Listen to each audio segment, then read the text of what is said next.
تمہیں اسے جھوٹی تسلی نہیں دینی چاہیے، وہ مجھے جھوٹی تسلی دے رہا ہے۔ وہ اپنی ماں کو جھوٹی تسلی دے رہی تھی۔ اسے جھوٹی تسلی دینے کا کوئی فائدہ نہیں۔ ان جملوں کو غور سے دیکھو۔ ایسے جملے ہم روز بولتے یا دوسروں سے سنتے ہیں۔ ایسے جملوں کے لیے انگلش کا جو اسٹرکچر یوز ہوتا ہے، اس اسٹرکچر کو سیکھنے کے بعد آپ بھی ایسے جملے بآسانی انگلش میں بولنے کے قابل ہو جائیں گے۔ اسٹرکچر انتہائی آسان ہے۔ Sentence plus cold comfort. Sentence کے بعد کولڈ کمفرٹ۔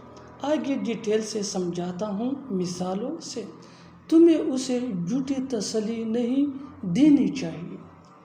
تمہیں اسے جھوٹی تسلی نہیں دینی چاہیے۔ You should not give him cold comfort. You should not give him cold comfort. Cold comfort mean جھوٹی تسلی۔ وہ مجھے جھوٹی تسلی دے رہا ہے۔ وہ مجھے جھوٹی تسلی دے رہا ہے بالکل ڈیلی لائف کا ایک کامن سینٹینس ہے جو ہم روز بولتے یا سنتے ہیں۔ He is giving me cold comfort. He is giving me cold comfort. وہ اپنی ماں کو جھوٹی تسلی دے رہی تھی۔ وہ اپنی ماں کو جھوٹی تسلی دے رہی تھی۔ She was giving cold comfort to her mother. She was giving cold comfort to her mother. اسے جھوٹی تسلی دینے کا کوئی فائدہ نہیں۔ اسے جھوٹی تسلی دینے کا کوئی فائدہ نہیں۔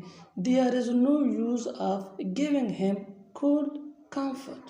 There is no use of giving him cold comfort.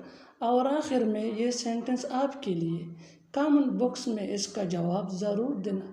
کسی کو جھوٹی تسلی نہیں دینی چاہیے۔ کسی کو جھوٹی تسلی نہیں دینی چاہیے۔ Subscribe English PS for more advanced English sentence structure. Thanks, Manana.